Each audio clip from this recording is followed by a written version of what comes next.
I've had a lot of you guys asking about how my garden's doing this year, and it has gone crazy. It really has, as usual. We overplant, yeah. But Claire's pumpkins and gourds are doing really well, but they're in that ugly stage. But the ugly stage is when you get all the good stuff and you can find all the gourds. So let's take a look at that, and I'll show you my tomatoes too. And it's a mess. I'm just gonna warn you, it's a mess. It's not meant to look pretty at this moment, but so anyway, here it is. I'll show you. Okay, my tomatoes have completely gone like over the side of this thing, but I cut them back as much as I possibly could, but we just have a lot in there all over the place. So I need to harvest some more of these lovely ladies, these gorgeous gals, so that we've got a lot more coming. But yeah, the tomatoes have gone a little bit crazy and they've been delicious. Been eating a lot of them. My green beans over there in that big lump, we've gotten quite a few from that, and that's about the end of that one. And this is how the pumpkins get ugly this time of year, and gourds. They just kind of, the big lovely leaves go away and they just look pretty darn nasty, but you know, that's what you do. But we do have, oh, that's not gonna work. We do have some gourds. Look at these guys. My shadow's completely in the way. Lots of gourds and things to find. A bumblebee, some pumpkins. And down there, we got this one here. Nothing like growing gourds that end up in pumpkins in your bushes, right? Yes, we've got lots and lots of things happening. Little baby gourd right there. Let's go around and I'll show you what else we got going on. What do you think? What do you think?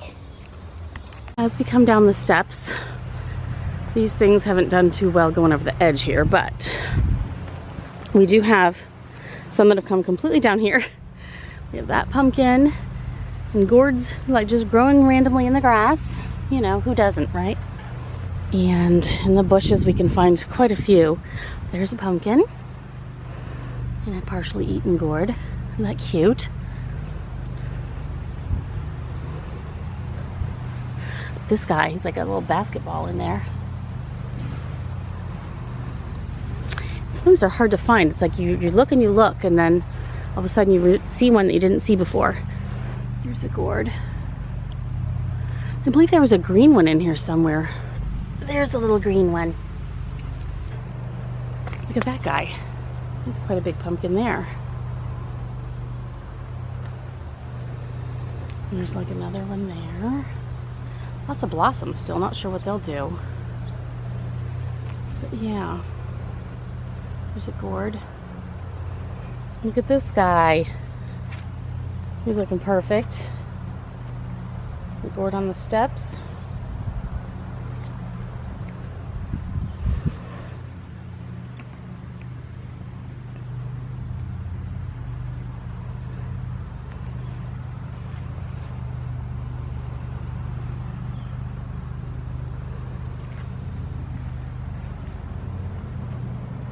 And this vine just keeps going.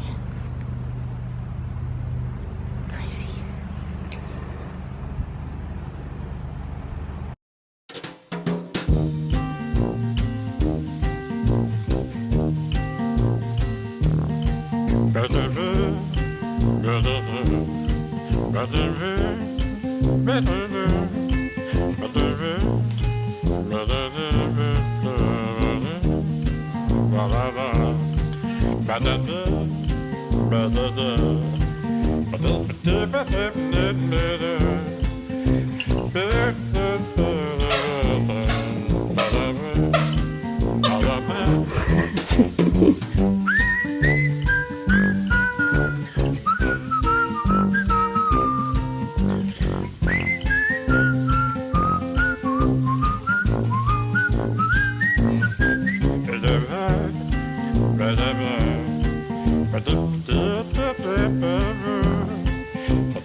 Okay, it's time to make the blueberry tea bread. Here's what you're gonna need. You're gonna need 2 teaspoons of baking powder, half a teaspoon of salt, 3 cups of flour. I'm using gluten-free, you do you.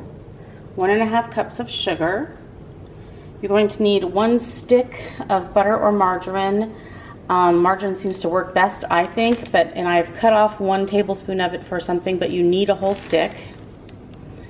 1 cup of milk, 1 tablespoon of vanilla extract, 1 large egg, 1.5 cups of blueberries, and then for the topping that we put over it, you'll need that 1 tablespoon that you chopped off of the margarine, and you will need 2 tablespoons of flour and 2 tablespoons of sugar and half a teaspoon of cinnamon. So that's what you're going to need for this. Plus you need a greased 9x5 loaf pan. Turn your oven on 350. Okay, the first thing I do is to make the crumb topping, and I use just this little mini KitchenAid thing. It just makes the cutting the butter in easier. So I use this, just cut the butter into the different other ingredients and get that topping ready made. The recipe does call for a tablespoon of slivered almonds chopped up in this topping too. My family prefers it without, so there's that I forgot to mention before. So I've just got my 2 tablespoons of flour, 2 tablespoons of sugar. You got a puppy? Yeah, you gotta have the puppy too. That's part of how it makes it work really, really well. And then you got your cinnamon, put that in there. And then that 1 tablespoon that you saved from the stick of butter, plop that in there. And I just kind of chop it up using this deal. I just pulse it until it resembles crumbs. What? What?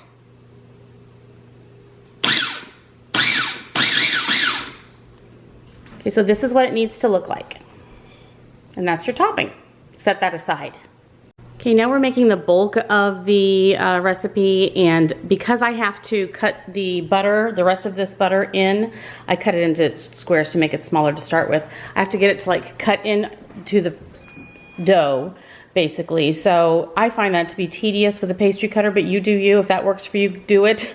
I happen to use my food processor, but of course you don't have to use a food processor, especially if you don't have one. You can definitely use 2 forks, 2 knives, whatever, pastry cutter to cut in the butter. But what you do is you add the flour, the sugar, the baking powder, and the salt with the butter and cut that in so it's all incorporated together. So let's do that.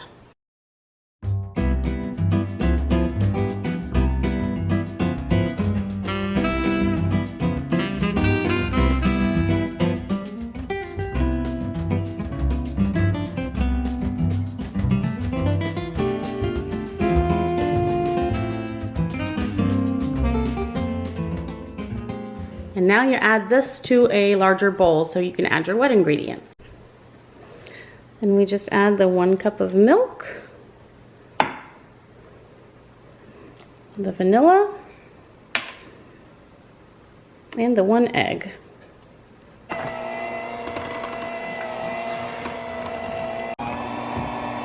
And now I just fold in the blueberries. Try not to smash them, or your dough becomes purple.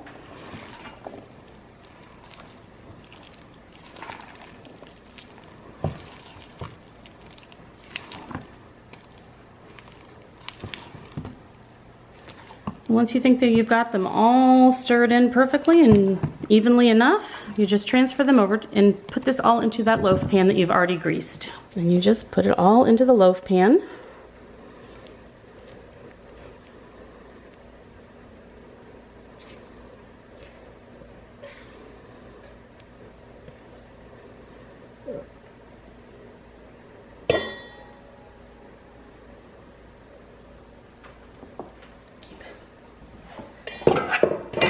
And then sprinkle your topping over the top of it.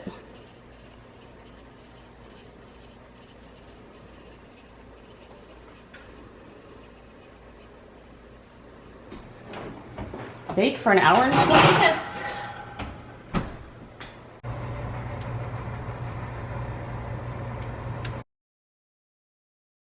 It's out of the oven looking yummy, and then soon we can slice into it and enjoy every second of it. So now while the bread's cooling, I'm going to make some chunky guacamole. I have the ingredients, so I'm just going to use them, and I have some chips, and that just sounds good before these go too much more bad. So chunky guacamole time it is. I have the recipe. I've done a video on how I make it. I will link that one below.